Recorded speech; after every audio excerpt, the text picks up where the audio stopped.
Bang! There we go. We are back. It's Valpo Esports. We're gonna do stuff, but the way I see it is we get that out of the way now. So then for the rest of our games, the rest of our seasons, we have a nice time. But I was your host, Diadem. This is my co-host. Yeah. And to give a bit of an introduction again, we are back for the 2026 season. We had an exciting 2025 season. I know that, right? Couple of bringing back a little bit of hardware for one of our teams, but a couple of deep playoff experiences as well. If you want to take a quick look at the season recap here, you want to take us away, George? Yeah, so actually, we can kind of just go down the list. This is in no particular order. Rocket League actually capped off an undefeated season, participating only in NECC. That's the only thing they had going on, but went 9-0. We actually got it streamed the championship game against Bowling Green on ESPN Plus, and they took home the title. That's why they got the little trophy there. Varsity Overwatch also only had one league participating in NECC. Did make the playoffs, ended up falling to Saginaw Valley State in the first round, unfortunately. But a really good showing out of them. Kind of coming into the last year, a lot of them seniors, so this is going to be kind of their last go at it here in the spring. Academy Overwatch also played NECC. A team kind of composed of a lot of people and a lot of moving pieces and a lot of new players and things going on. They went 3-4 in NECC, just missing out on the playoffs. The League of Legends team had NECC and GLEC as you participated in all of that, combining to a 7-6 overall record. A really high, our highest divisioned NECC team, but our GLEC team did end up third overall. Qualified for the LAN, unfortunately, I think is maybe what you were alluding to there. Weren't able to go to the LAN. Prior obligations had shown up, unfortunately, before the GLEC announced their LAN dates, so weren't able to go, but a good winning record nonetheless. Smash Bros had the most going on out of any team, had the most matches and such. The record does look a little skewed compared to some of the other teams just because we did NECC, and I think they got ranked probably a little higher than they should be. It's very hard to do Smash because there's no ranks, there's no, real ranked mode to kind of tell, and they kind of just are guessing, especially when you don't have results that they can look at from in-person tournaments. And we kind of let the newcomers, the freshmen that were joining us, kind of play those online NECC matches to get them prepared and just get them experience as opposed to throwing our starting roster in there every time. So good, valuable experience there. Maybe not as many wins, but that's fine. And then Valorant. We weren't sure what was going to happen. They started last spring. It's officially been about a year. And they not only found their first map win for us against Illinois Wesleyan, then they found their first series win, and then they just started to snowball and found themselves at 3-4, just missed out on the GLEC LAN by one game, unfortunately. But like everyone else going into Missouri Valley Conference play, looking like a LAN opportunity is on the horizon finally. Yeah. No, I'm excited. I mean, obviously, I feel like this is the recurring theme for a lot of our Beacon breakdowns, but it's more so it's always progress as we move forward. And each time our teams get more and more solid as we go. And hopefully we're going to be able to bring that into our spring semester. I know I'm a bit spoiled here in the booth being able to just watch you guys play. I enjoy casting all the time. So seeing our teams be successful, seeing those kind of records that we put out this year as well, even against a lot of the adversity we faced in the early of the fall, it was great. It's really, really exciting to get that. But obviously, we have to look forward. We have to move ahead. And for 2026, we definitely do not have an easy schedule either. But No. we are moving straight into it. I mean, if you want to take a look at the schedules as well. Yeah, we'll look at our spring game days. So this isn't a fully comprehensive schedule because some of these aren't even out yet. But on Mondays, you can expect Overwatch from us starting at 6 p.m. Central Time, as long as no reschedules happen. We're knocking on wood there, just to make sure that happens. But that'll be the Valley, the Missouri Valley Conference, Valpo's traditional athletic conference. So very big, important games. Looking to make the LAN. On Tuesdays, we'll be back with Rocket League. No more Master Seb, who's we see in the chat, Right.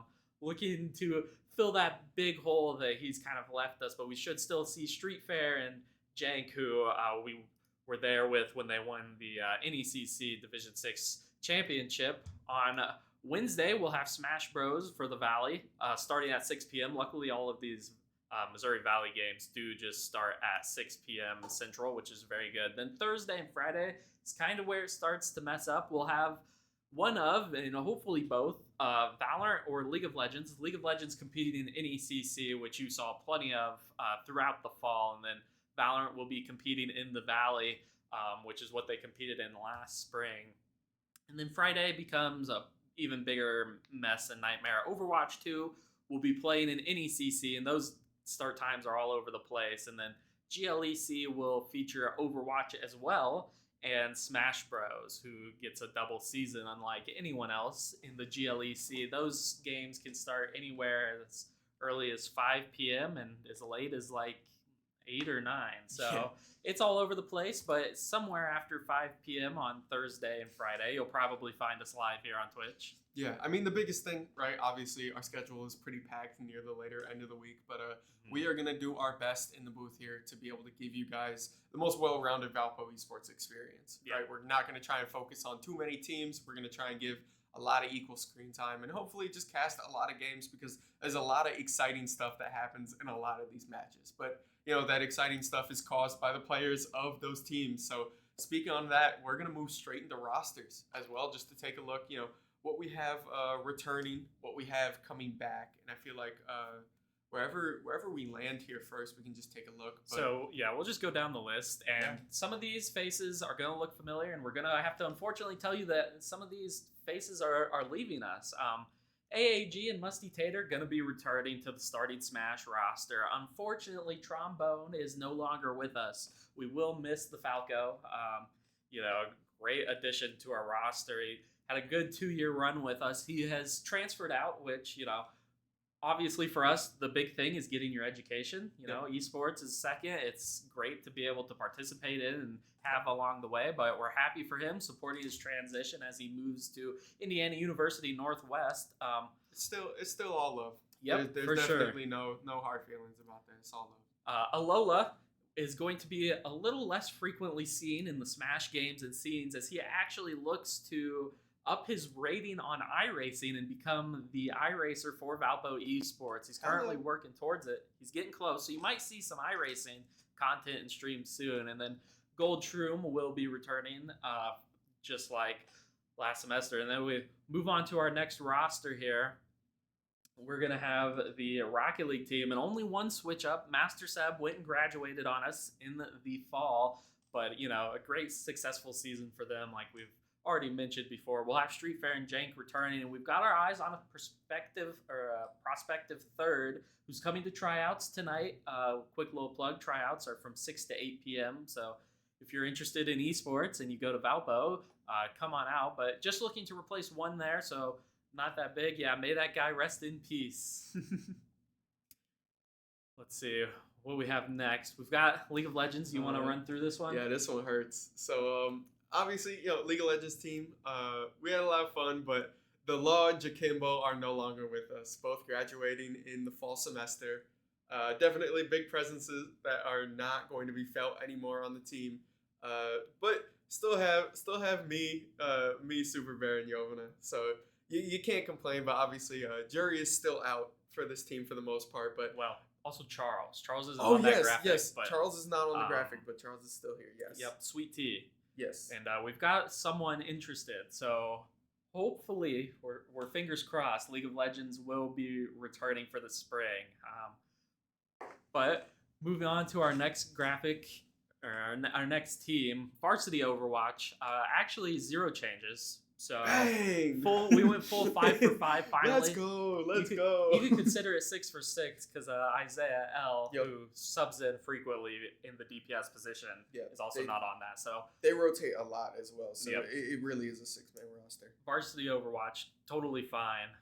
Academy Overwatch is one of the teams where we have some switches coming in and out and some different things. So for the spring, Mr. Bard and Billy's Kid will not be joining us. Looking to return, though, for the fall. CQ9, Happy Squid, Air J, all going to be back.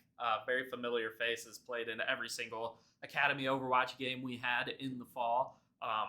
We do have the replacements for Mr. Bard and Billy's Kid, which you will see once we get to that first Academy Overwatch game. So don't think Academy Overwatch is going anywhere. Those games will still be happening with just a couple new faces. Yeah. I mean, you got to keep it fresh, but Valorant here, going off, you can run us with any changes that we had. Yeah, so at the moment, the only change we're going to have, and then of course, Johan has no picture. We're going to have to make sure he comes into Media Day. No skipping this time. True. It's going to be Egg. Egg is going to be the only player taking a backseat, going to focus a little bit more on the academics, which totally understandable, you know. It's difficult. You get in the engineering programs here, and the farther down the line you get, the more time you need, the more of your free time it kind of absorbs. So Egg's going to take a back seat, going to be a substitute on the roster, might be a face we see return partway through the season once you're a little more stable, you know, maybe get through the midterms. But otherwise, Johan, Gamer Films, Artie Party, and Ramon all should be back. And yeah, that kind of sums up for our rosters. Just a few switches here and there. A majority of every team kind of back, other than League of Legends. Yeah, I guess that's kind of the big hit there, unfortunately. We're the odd ones out right now. It's a little bit. It's been a little bit rough on the League Discord recently. But I mean, obviously, nicest thing is that for a majority of the teams, a lot of returning players. Our spring semesters are always kind of the big switch ups as people kind of settle into their college routine. So figuring out, you know, who needs more time on academics, who has different places to be, right? We can't always expect these dips, but, you know, you can always kind of be sure that we'll return back with enough to play. So that is a nice thing. But of course, in order to return back to having enough to play, we're going to need tryouts. We have tryouts today from 6 to 8 p.m. Yep. Correct? In the Haria Union in the esports lab. So when you get to the Haria Union, there's one set of elevators. Find those elevators. If you don't know where the elevators are located, go to the front desk. They will point you in the right direction. Go down the elevators. As soon as you're down the elevators, take a left. You'll see a bunch of windows. That's it. You'll see some doors. They've got decals. It says Valpo Esports on it. Yeah. Very easy to find. There will probably be lots of people inside that you'll see. Doors might even already be propped open or unlocked, so just try it. If it's not, go ahead and knock. Someone will let you in. But 6 to 8 p.m., if you can't make tryouts, go on our website. You can find my email. You can find my boss's email. Anyone really, one of the coaches for the games, their stuff will be on there. If you're interested in a specific game and you already know which one that is, you can reach out to the coach. They'll be checking their email. So if you can't make it, that doesn't mean you can't get on a team. Yeah, definitely. I mean, it's always one thing. Even if you're a little bit iffy about joining the team, you should just come to tryouts and figure it out. Because not only is it just playing, but it's also being able to, you know, unite a little bit with a community that's kind of centered around you. A lot of people that are interested in esports aren't people who are extremely already versed in the competitive scene, more so that they learn it by being on the team. Yeah. And you find a bunch of people who want to play the game that you like, want to get better at it, consistently play that game. And it's nice to have a community like that. I know from personal experience. I mean, this is my 4th year now in the program. This is actually my last semester in the program, which is a little bit sad to say. I've been on camp for 4 years now, but definitely all 4 of those years, the biggest thing I can pull is that there is a lot of people down here who want to be able to support each other, want to play together, and just kind of find new people to play with all the time. So if there's any doubt about that, there's no harm in showing up to the tryouts today, meeting 1 or 2 of the players, meeting the coach, and just being able to run a couple of games. Yeah. And moving on from tryouts, we've actually got video game night coming up at the men's basketball game against Evansville on February 6th. The start time, unfortunately, is not set in stone, as it will either be 7 p.m. or 8 p.m.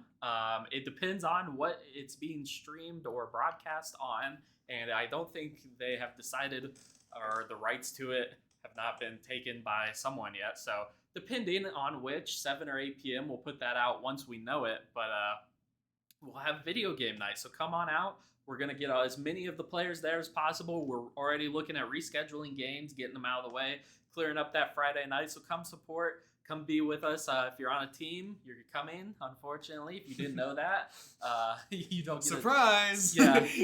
Congratulations. Free ticket and everything. Your tickets are already free, but now you know the time of it. Now you Right? know the So date and time, and you can't say you didn't know because everybody's watching Beacon Breakdown. Everybody loves the Beacon Breakdown. What can I say? So, kind of playing off of that, we're going to take a look at an incentive that the athletics program kind of is putting on now. And it's actually just going to be the Valpo students half-court shot for money. Now, they just brought this back. I was speaking with Chris, our director, and they said this is something they used to do in the past, and now they're reintroducing it. They're going to choose a student at the student section as long as you check in before time, and they're going to allow you to take, they're going to randomly draw somebody, I believe, and they're going to take a half-court shot. And if you make that half-court shot at the next game, which is the 17th, so tomorrow's game, which will also be at, stay tuned for that, you make that shot from half court, you get $1,000. But if you miss, or whoever takes the shot, if you don't get chosen, misses, they add $1,000 on to the next game, and then it goes down the list. You can see the dates that this is happening at. One of them will be esports or video game night on the 6th. But I mean, there's going to be a lot of opportunities. So let's see. 1, 2, 3, 4, 5, 6, 7, 8, 9, 10, 11, $12,000. If somehow by then no one's made it and we get to February 28th at that women's basketball game, there's a possibility someone's taking a half-court shot to win $12,000. And you get in for free as a student, so you might as well show up. I mean, $1,000 even on base level is no joke. Tuition just went up. If there's any other reason to go for it, you definitely have one right there. So RAM prices, we're all gaming. Yes. I mean, oh my gosh, I built my PC, and then RAM prices went up. I got 32 gigs of DDR5. I'm practically sitting on like was it Kunta Kinte, the king with a bunch of gold? I think no, Mansa Musa. That's the one. I'm practically Mansa Musa right now. Like I'm sitting on a gold mine with DDR5 in my PC. And for anybody that knows where I live, I do not have that gold. Yeah. It's not anywhere. You can't find it. You can't have it. I'm sorry. But no, it's definitely a good incentive to come back. I'm happy that it's back in the Valpo program. Hopefully going to bring a little bit more student output to our games, which is nice. Yep. Yeah, imagine the amount of canes that can be ordered for all of you canes fanatics at the LAN. I'm sure there's probably one. Speaking of LAN, the Missouri Valley Conference LAN will be April 11th and 12th.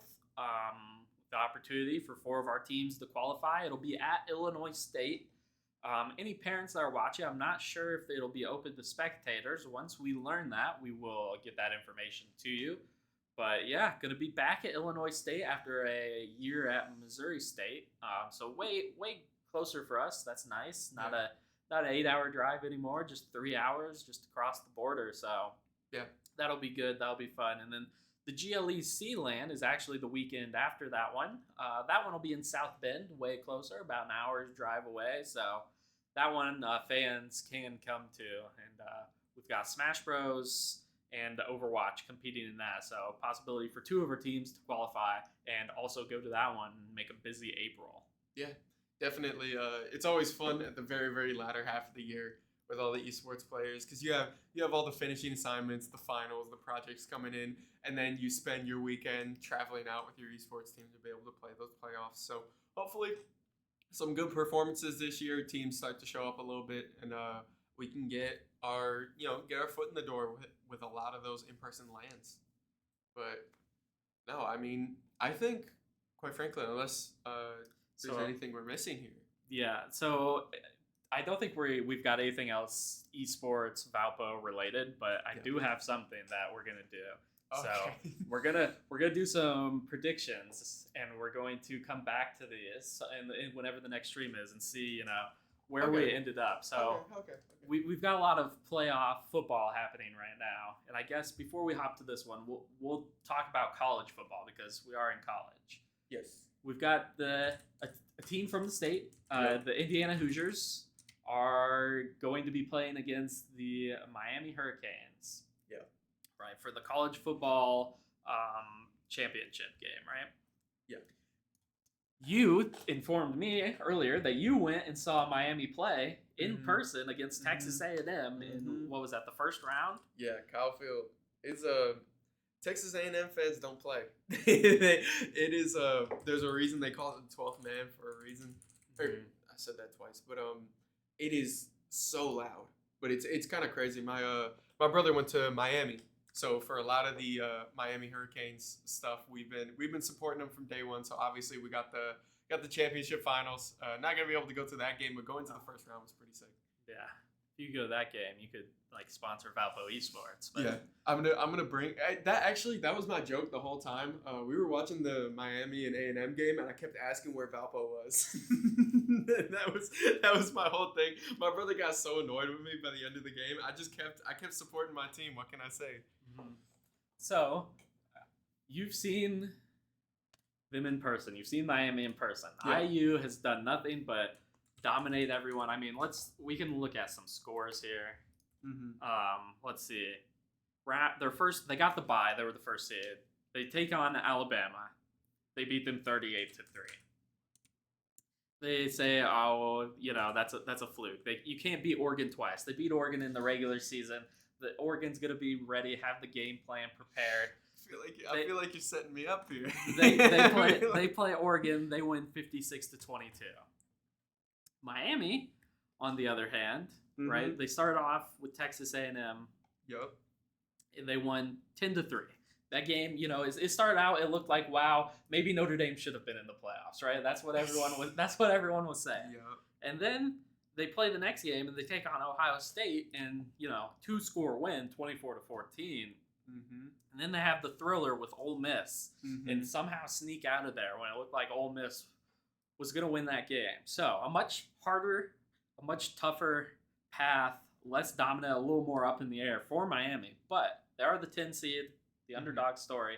How do you think the national championship game is going to go? It's in Miami, mind you, if you don't know, which is very insane to happen for college football championship. It happens occasionally in the NFL because a team builds a new stadium, they dump a bunch of money into their team, they win that bid for the Super Bowl. But I mean, there's so many colleges, so many stadiums it could be played in. The fact that it's in Miami, what do you think's gonna happen? So here's my thing: is that you have to be able to look at past teams that Miami has beaten so far, because Indiana is undoubtedly the number 1 seed and they dominate almost everybody they play.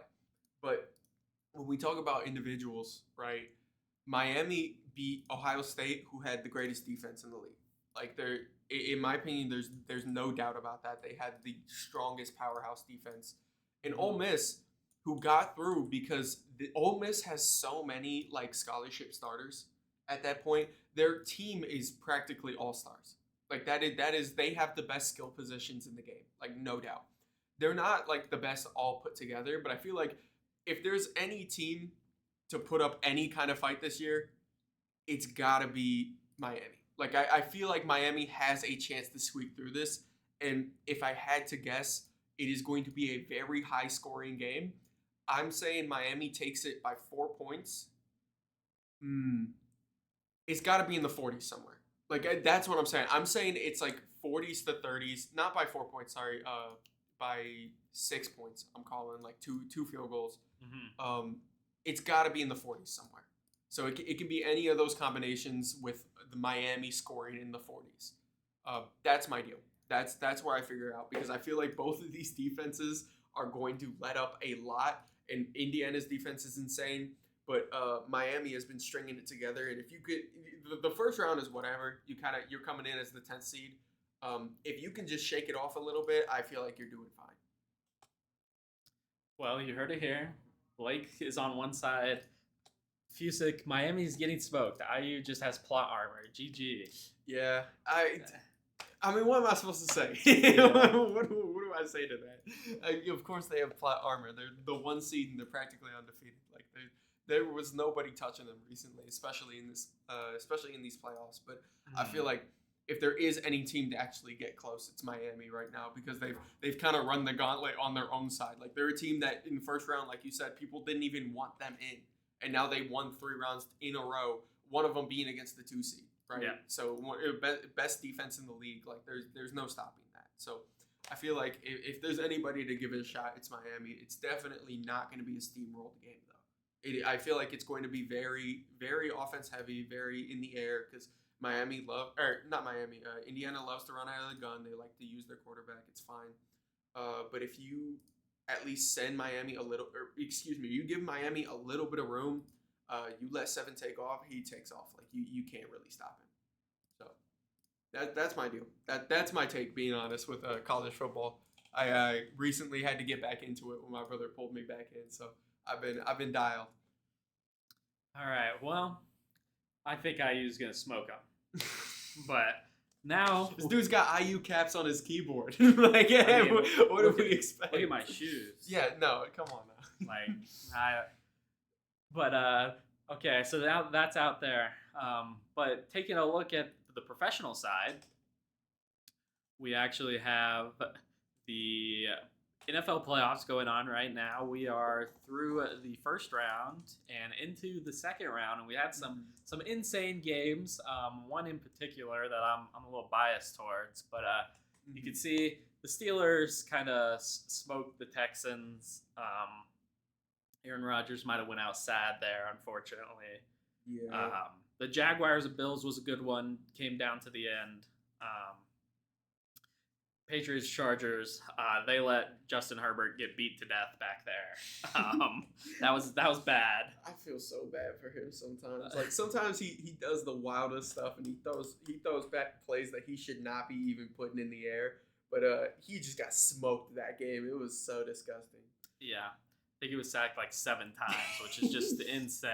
Like that was basically like if they threw us out there on the offensive line. I got you. Hey, give me a like not even like a 16th of anything you're paying the NFL like lineman. I will get out there and block for Justin Herbert right now. Then on the NFC side, the Panthers and the Rams was a really close game.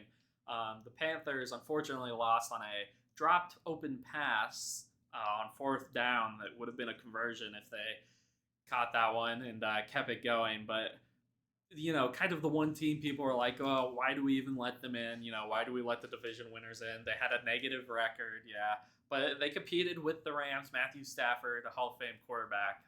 The Eagles 49ers, good game. The 49ers pulled through somehow with all of these injuries. George Kittle went out.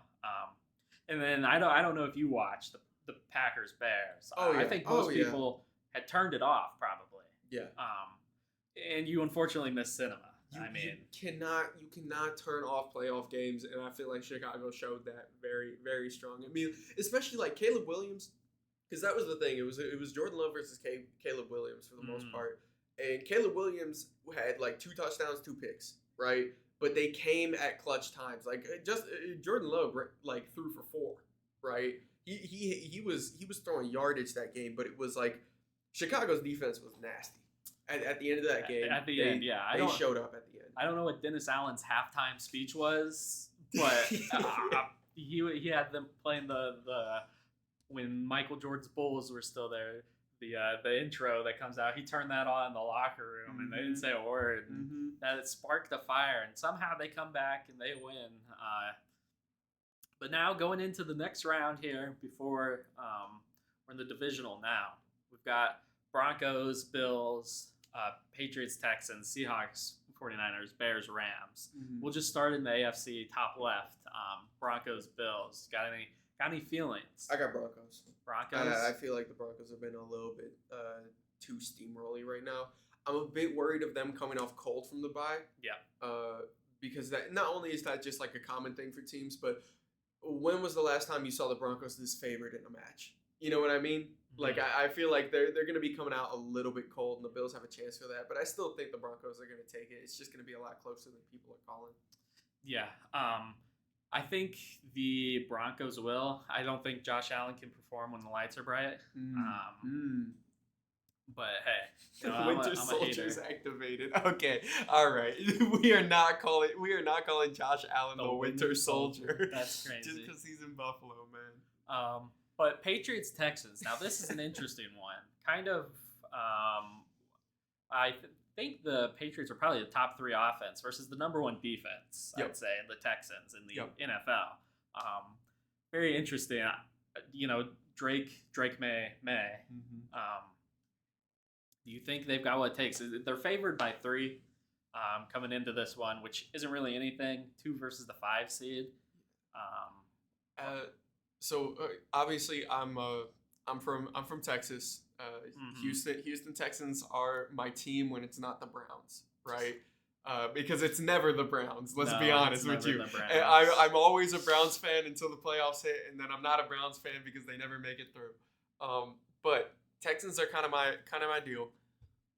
I think though Patriots might win this one because, like you said, the Texans have the best defense in the league, but it's really hard to have the best defense when you're spending like 90% of the time on the field defense because our offense decides that we need to throw lateral passes with nobody upfield. Like that's all we need to do. We've had so many turnovers behind our line of scrimmage just for funsies that our defense spends so much time. Their stats are crazy because they're playing 90% of the game. You don't have any other time to get out on the field as an offense. So I feel like the Patriots are just going to do that.